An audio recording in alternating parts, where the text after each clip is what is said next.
Slide is visible? Yes, sir. निशान उसको दरवाजा बंद कर, बाहर वाला दरवाजा बंद कर.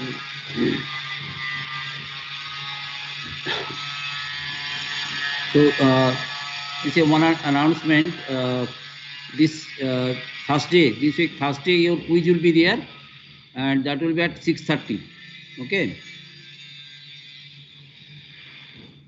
Quiz 2 will be at 6:30. It's okay. Harshvardhan, hello. Sir, 1 second. This week Thursday. Thursday means it is 30th September. Okay, 30th September. You mentioned that time city after 6:15 will be free, so we are keeping it at 6:30. It's okay. 6:30 p.m. Yes. Okay. Which two? So last time started this frequency division multiplexings. We have seen this. There are different types of multiplexings are there. To why multiplexing is needed is quite clear. It will allow several sources to share a large transmission capacity. I mean, many subscribers can be incorporated with a single lines. Right. For example, say optical fibers or microwave links, etc. Maybe wire or maybe wireless. In both cases, multiplexings are needed. Right. And there are different types of multiplexings are there. FDM, the frequency division multiplexings, synchronous TDM. TDM can be of two types, and synchronous TDMs, termination multiplexing, which is used for multiplexing digital voice streams and data streams. Another one is asynchronous TDMs or statistical TDMs, or sometimes also it is called intelligent TDMs, where it improves the efficiency of the conventional synchronous TDMs. And in FDM systems, we have seen this. Here, the main condition is the bandwidth of the transmission mediums should be greater than the total bandwidth of the sources that are to be sent. The number of signals that can be to be transmitted. And here, each signal is modulated with the a particular carrier frequency. And since different carriers are used, so these are called actually sub carriers. And next, you see, and also you keep in mind there must be a guardband to avoid the overlappings, interference, etc. Otherwise, there will be overlappings and crosstalk. Other problem will be there. And if you see the transmitter section of these 8 FDMs, you see it here. So each signal, so there are different signals are there from the different sources, data sources, say M1, M2, etc. To ends. They are first modulated with a carrier. These are called sub carriers. And next, you see these sub carriers are summed up to get composite signals, FB, MB, T composite signals. And next, you see, then it is modulated, is shifted to another frequency so that we can have the actual FDM signals, that is ST. You see, if you see this the spectrum of the composite baseband signals, you can see it here.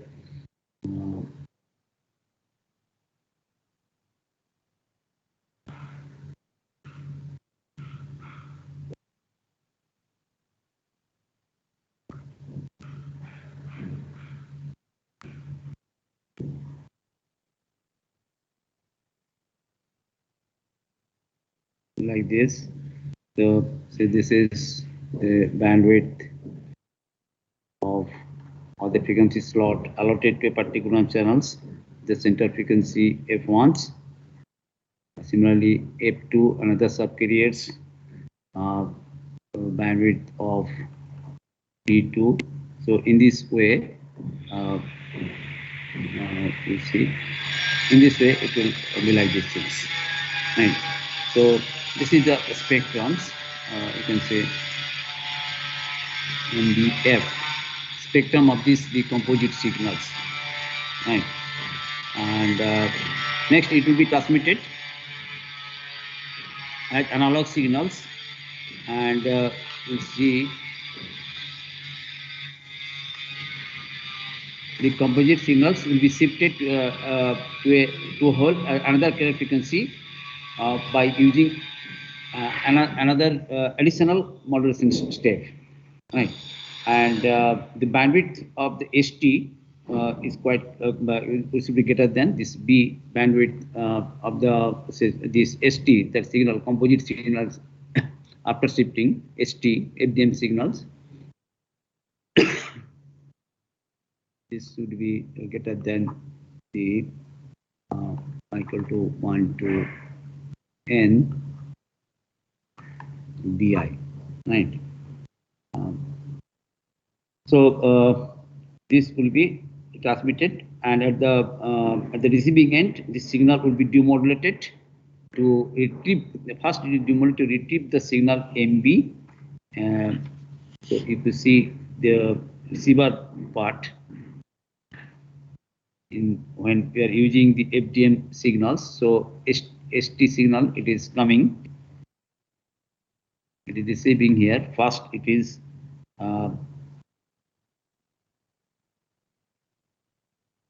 from these signals, it's first MB, that signal is recovered to the receiver, is the main receiver. MB T, that composite signals, that composite signal, it is first recovered, composite baseband signal. Next, it will be passed through several filters, bandpass filters of center frequency, F1, F2, like these things. They're the bandpass filters.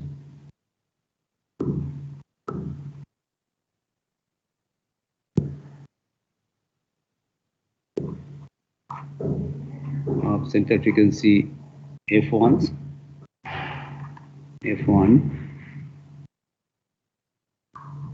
like this, F2, bandpass filter frequency F2, like these things, so that you can have the different signal components in this way. If there are n signal components are there, so there will be n filters will be used.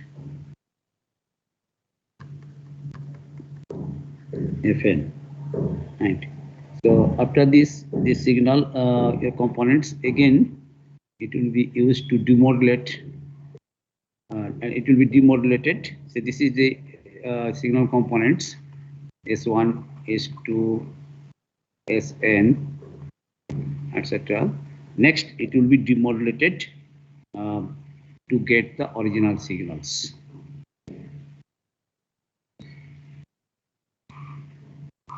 Demodulator will be there. Demodulated at F1s. This is at F1. Similarly,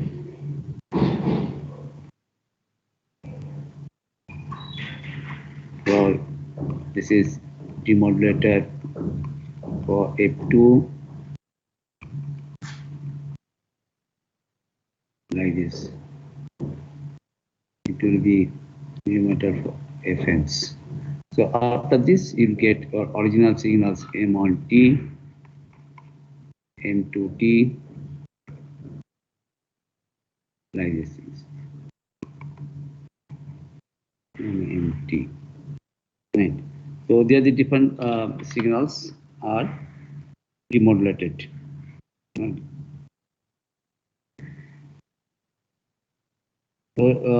So first it is in the receiving end, FDM signal is demodulated first to get this. First it is demodulated to get these composite signals MBT.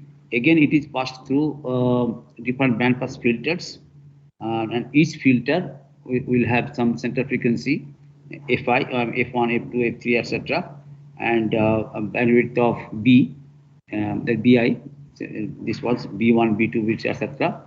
And after this, the signal is split again into its components parts, and each component is then demodulated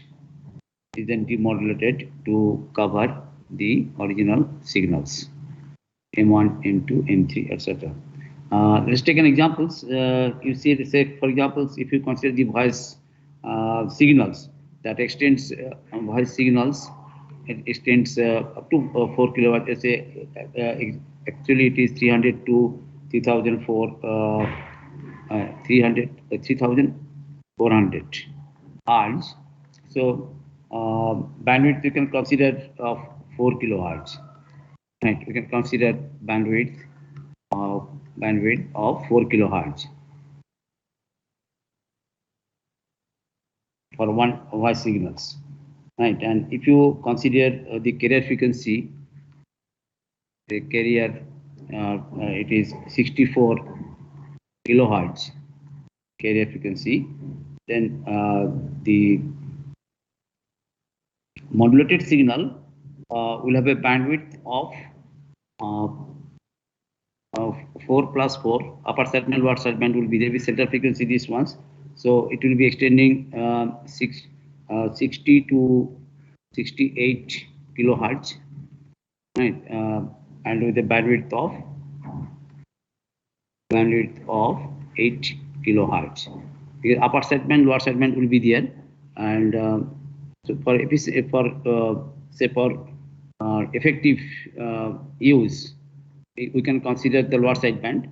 So if you consider the lower sideband, and if you consider 3 voice signals, then you see, if you consider the lower sideband, and if you consider 3 such voice signals, then you see the spectrum of the composite signal of these 3 voice signals will be like these things. You see it.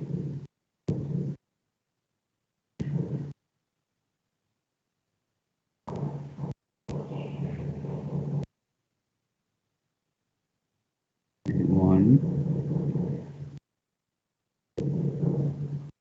maybe another one,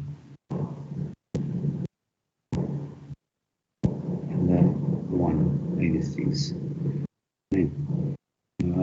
Here you see this will be at 64. So 3 voice signals. So you see the carriers can be at lower sideband. So carriers can be carriers. If you consider these ones of 8 kilohertz. So you see it can be 64, 68, 72.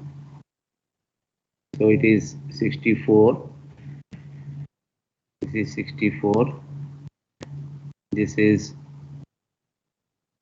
68. This is 72. These are all kilohertz. Right. Actually, we are considering the LSB, so you can see it here. So if you consider just this LSB, this is 1, another one, like these things. So 60 to 64, this will be 1, 60 to 64 1, and 64 to 68 will be another ones. They are the voice signals. So you see, the spectrum of the composite signals. This is the spectrum.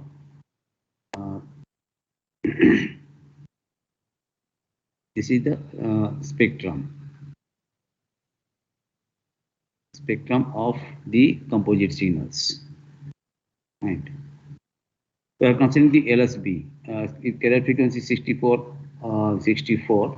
So actually it will be extended. If the carrier frequency is this ones, then +4, -4, +4, so total 8 will be there. So, and if you consider this LSB, then it will be like these things. So in this way, you can have the spectrum of the composite signals. So this is the FDMs.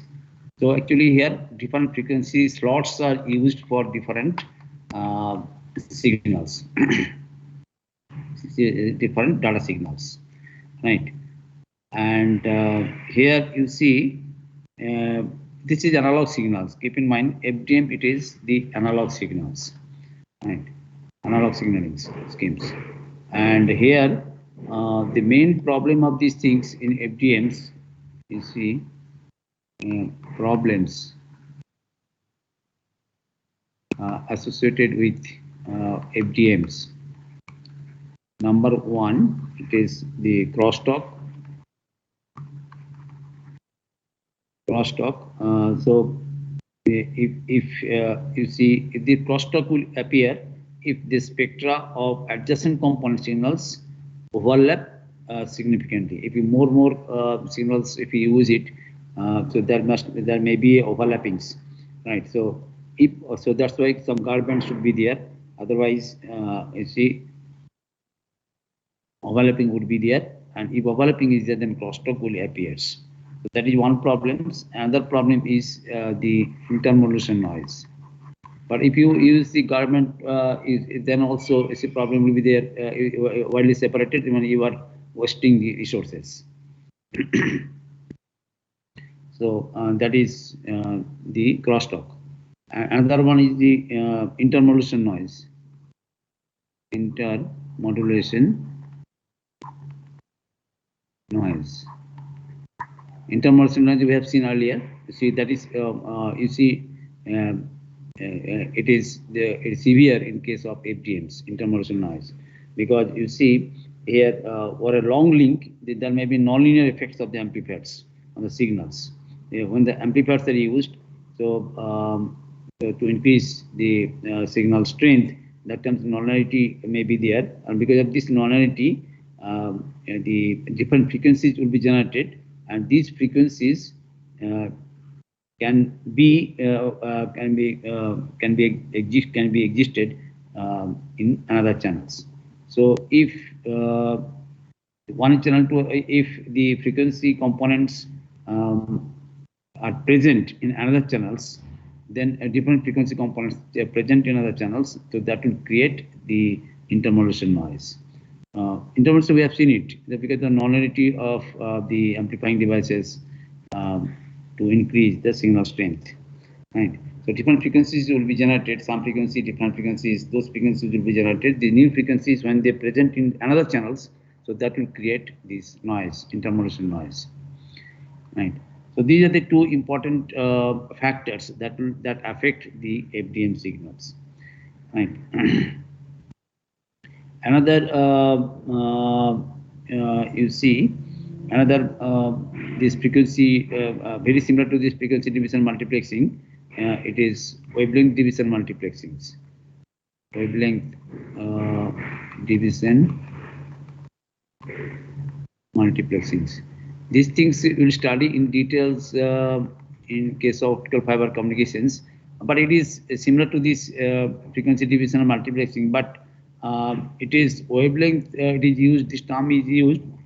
That is because in optical regions, generally we talk about wavelengths in optical regions, because frequency it is of the order of 10 to the power 14 to 15, 10 to 14 to 10 to the power 15 hertz. So you see, so generally we talk about these wavelengths.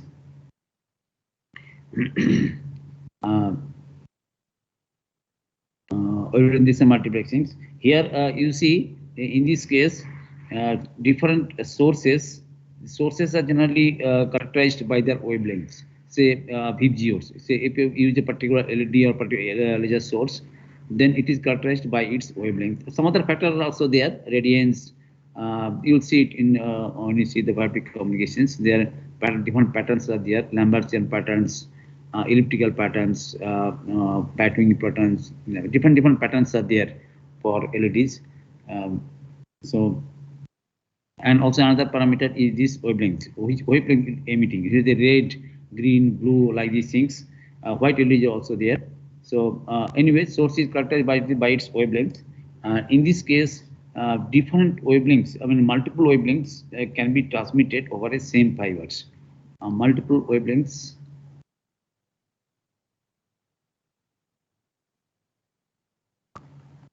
can be transmitted over a single fiber without interference. Single fiber. You just see it for a particular wavelength. There will be multiplexing, several multiplex signals will be there. So you see it here. Actually these are carriers. Say lambda 1, lambda 2, lambda 3, etc. If they're propagating, so like these things, lambda n's. Then each wavelength for each carriers, you have seen just now you have seen this multiplexing. So ultimate, you see there are many wavelengths are multiplex, many data signals are multiplexed, and next it is shifted to a final carrier frequency, right? So actually one carrier frequency is transmitting, but in case of optical fiber, many such carrier frequencies can be transmitted without interference, right? Lambda 1, lambda 2. This is the characteristics of the optical beams. Here you see, to get interference, the sources must be of coherent. So that is, if you are taking the wavelengths from different sources, then there will be no such interference. Right. So you see, in this case, if for say lambda 1, if you are transmitting say several thousand, say 60,000, 60 to 70,000 voice signals, then if you use some 100 such wavelengths, nowadays it is at present, if you see the communication systems, it is based on DWDM systems, dense wavelength division multiplexings. More than 16 wavelengths can be considered as actually 8 wavelengths. If it is greater than 8 wavelengths, then it is considered as the dense wavelength division multiplexings. So it imagines so many, if 100 such carriers are used, 100 wavelengths, then you see huge amount of capacity you can have it through optical fibers, right? So that's why you see the backbones is generally optical fibers. Of course, it is wired. If you in a mobile, you need wireless, but tower to tower communications, so those are based on optical. All the backbone is based on optical fibers. So in this case, I'm giving the just how multiplexing, demultiplexing is done. You can see it here. Suppose a single fiber is here. Here, same device here. The important point is here. Say this is the fiber. Say it consisting of say lambda 1, lambda 2, lambda 3. These wavelengths, multiplexed wavelengths. Then you need a collimator to get the parallel beams. After that, there will be WDM component will be there. It can be prism like these things, or it can be grating, or it can be interference filter like these things. Integrated device. So after this, you see there will be different wavelengths will be separated.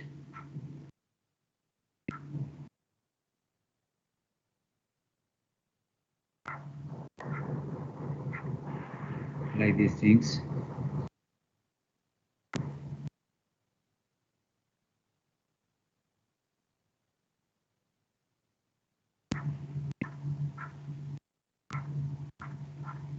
And there will be condenser.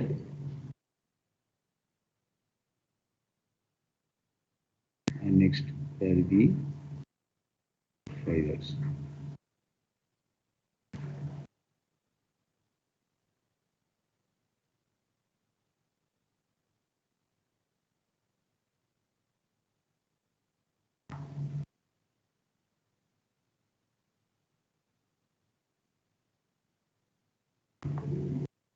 You can see it here.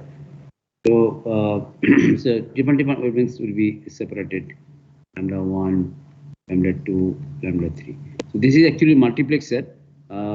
You see it here. This one, this one, this one, this one, this one. This is actually a multiplexer. There is actually dispersive devices. It is d theta by d lambda.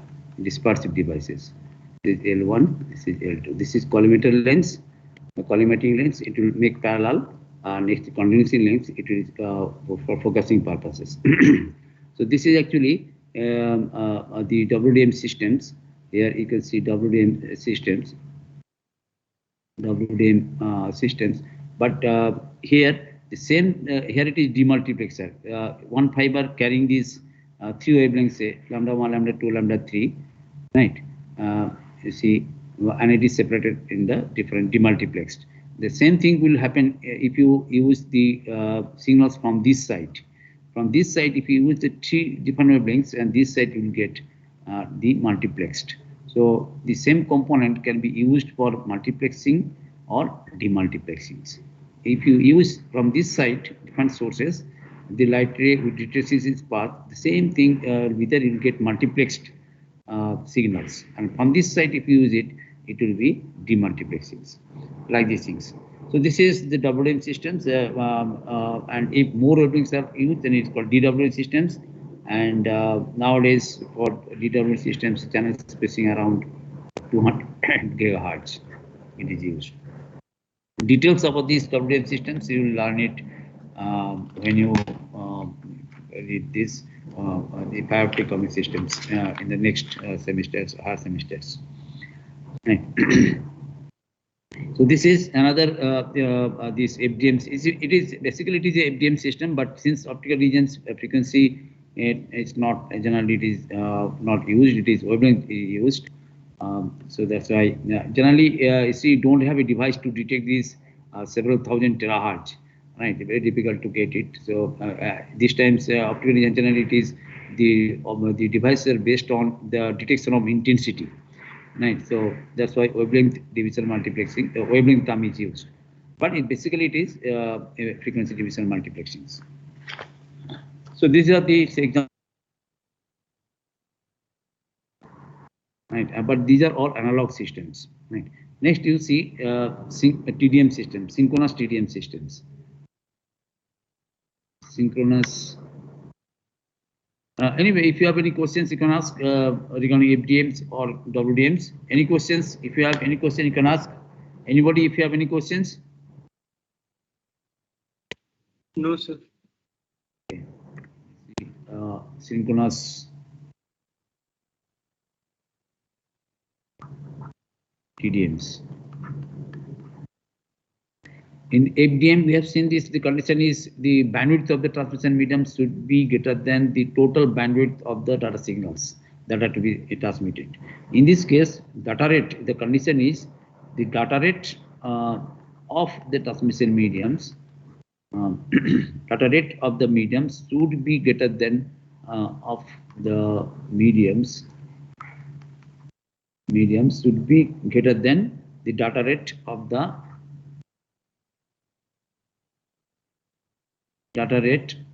digital signals that are to be transmitted. Data rate of digital signals that are to be transmitted. In this case, the logic is there will be different data signals will be there in the input side. They can be carried on a single transmission path by interleaving portions of each signals. In fact, data signals will be there, different data signals will be there. Say M1, M2, M3 data signals will be there. Then the portions of each data signals are interleaved in time domain. They are portions of data signals. Data signals are interleaved in time domain. That means here time slots are used for different signals. Different time slots are fixed for different signals. That is most important.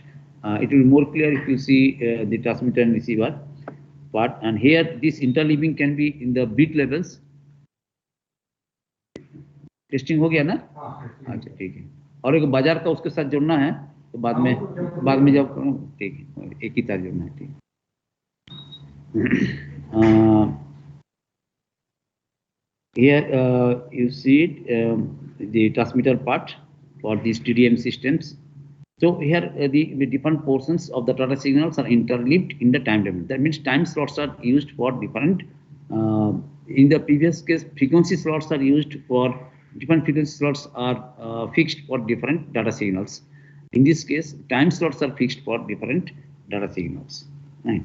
So if you see n number of data signals, digital signals, if you just consider, um,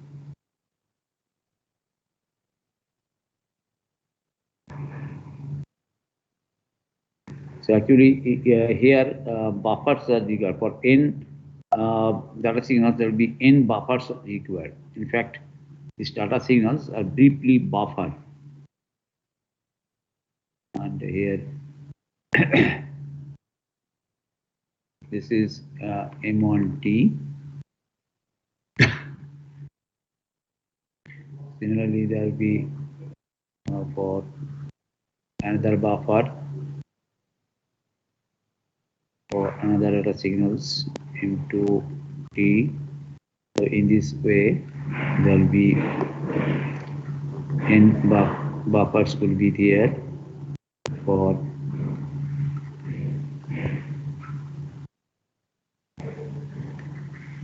mn nth signals, right? And next, these buffers are scanned sequentially. And scanning operation is done to get these TDM streams. This is this one.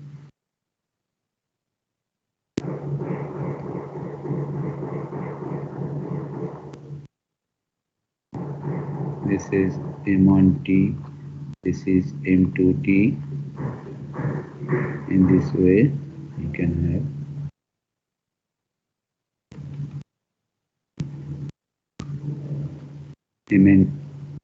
MNT.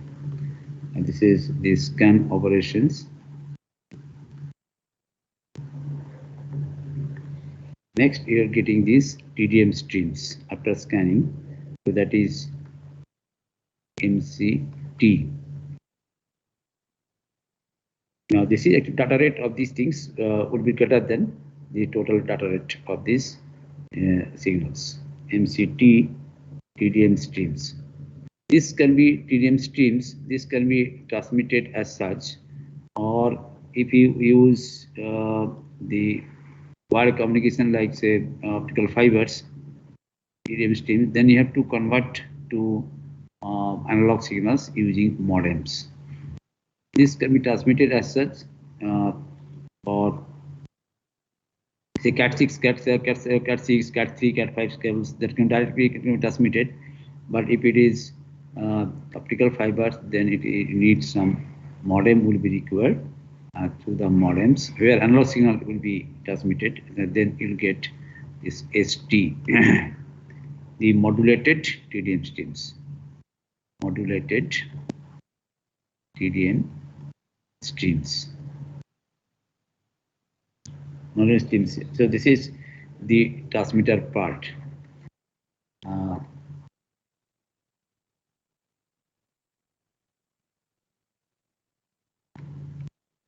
The transmitter part, and if you see the frames, since time slots are interleaved for different sources, you see it here, portions of signals interleaved in the time domains.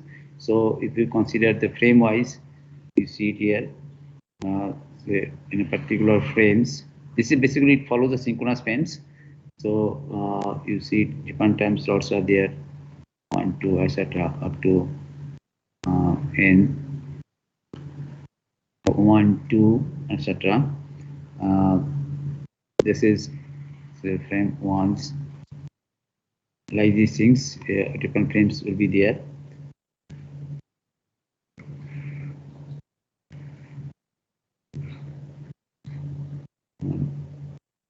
One, two.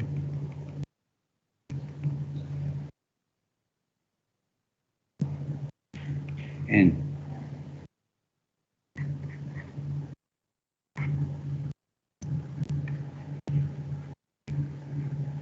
These ones. They are the TDM frames. TDM frames. So you see here different time slots are there, and the different time slots, different portion of the signals are inserted, right?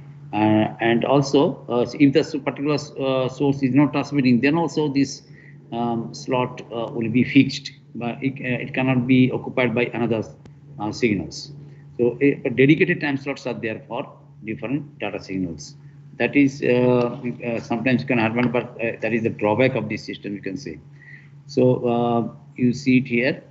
So this is the transmitter part, and if you see the receiving part, just opposite will be there. Opposite will be there. So there will be another after receiving the signals ST. This is the ST, the transmitted signals. First, it will be passed through modems to get the digital streams.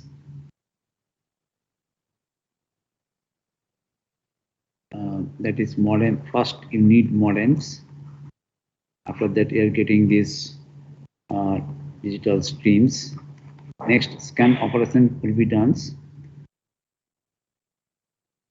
That is actually the demultiplexing operations. Scan operation, reverse process will be there. Scan operations. And again, it will be sent to the buffers to get the exactly what signal is being transmitted at the same rate. So buffer for M1s, we're getting the original signals. M1T, this is for M2T. Likewise, you can have nth signals.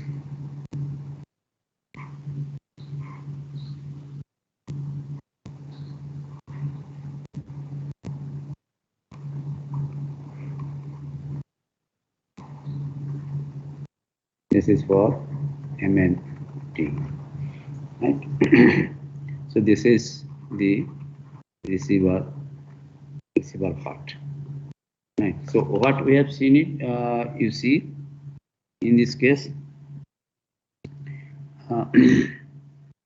so M1, MIT, M1, M2, etc. These are multiplexed,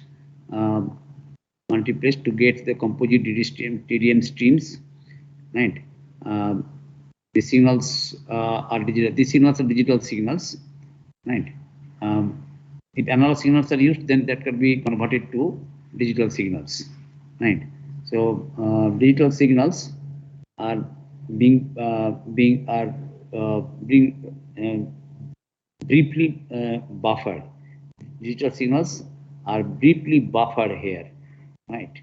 And each buffer can be of 1 bit in length, or 1 character in length. One character in length. This buffer, right? And these buffers are scanned sequentially to get this the digital composite.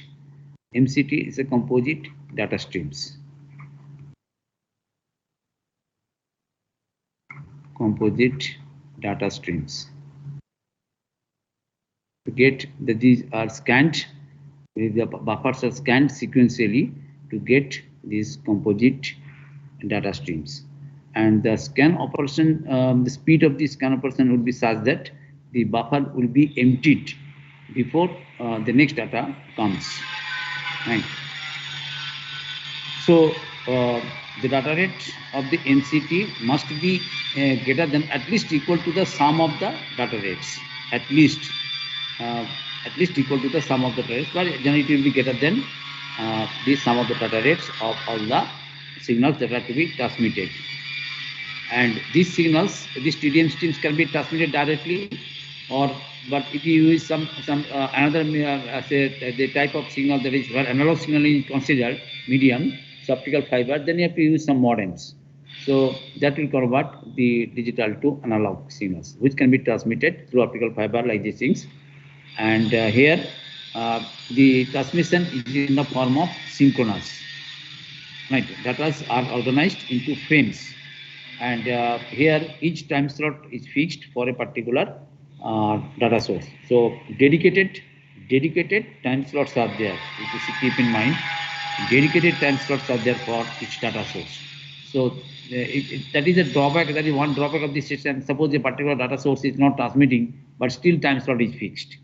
So and that is the you can say that is the main drawback of these systems. But anyway, so this system based on these things, dedicated time slots are there for particular data signals, and sequence of slots, say 1, 1, 2, 2, etc.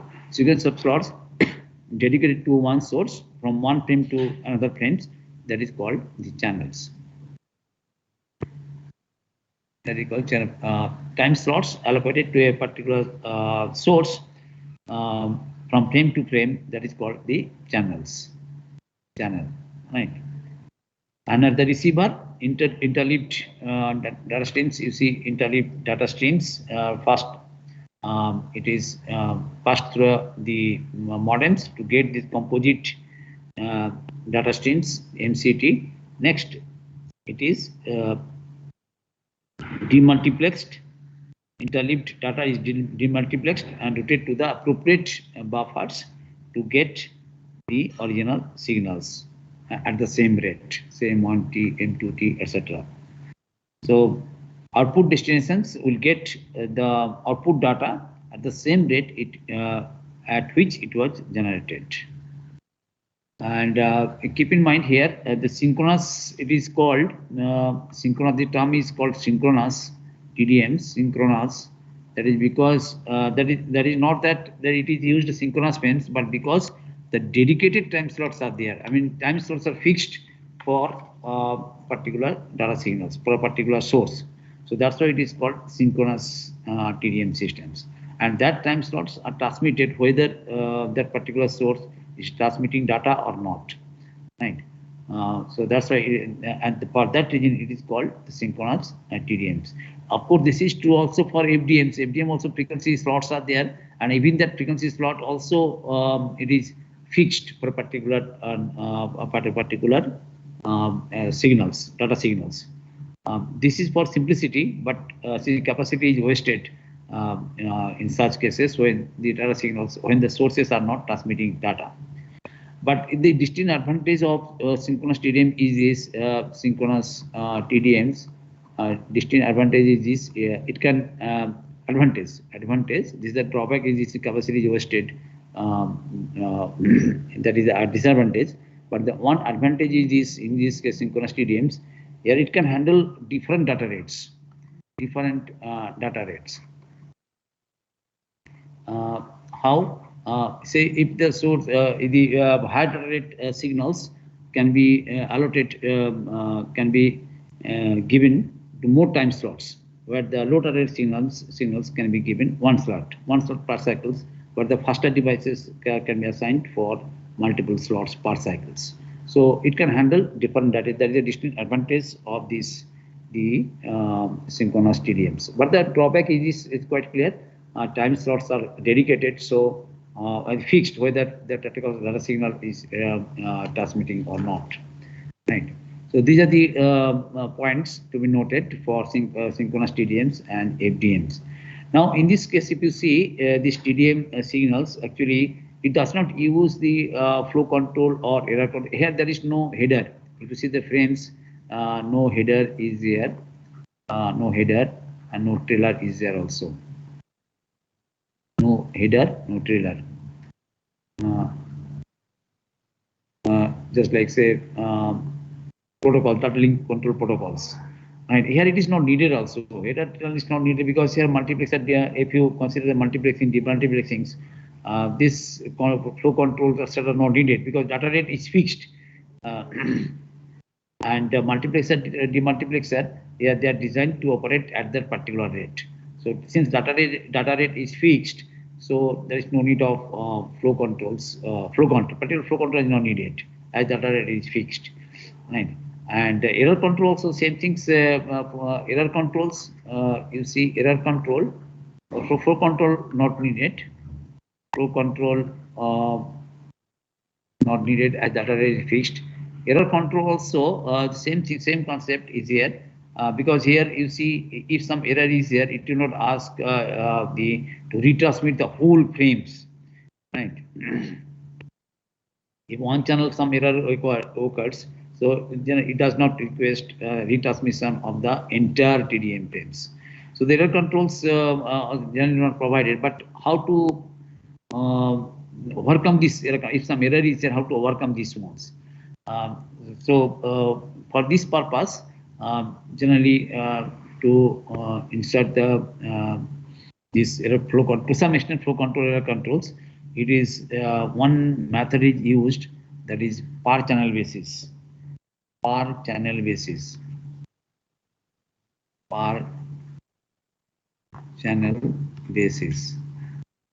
With this concept, per channel basis, here the flow control error controls can be inserted in synchronous TDMs.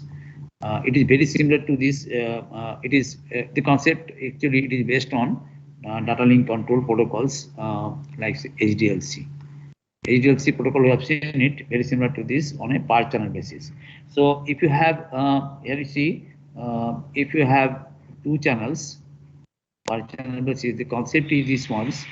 If you have two channels, just 1 minute, I'm taking next time to discuss it. Give me the hints only. What is this per channel basis? So here actually two inputs will be there. Say for two inputs are there.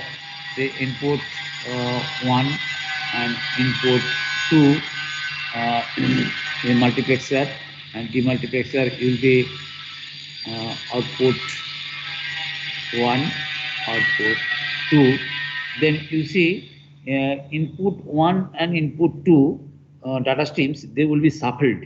They will be shuffled octet by octet. Right, one octet with the shuffled will be shuffling will be there. Based on shuffling, you can have this per channel basis method. I'll show you the examples that will be more clear. How different octets are shuffled from the two inputs, right? And the receiver again they will be reassembled to get the original signals. So next time we'll see it. If you have any questions, you can ask. Anybody synchronous TDMs or any question on synchronous TDMs? Any questions? No, sir. Okay. Next time we'll see it.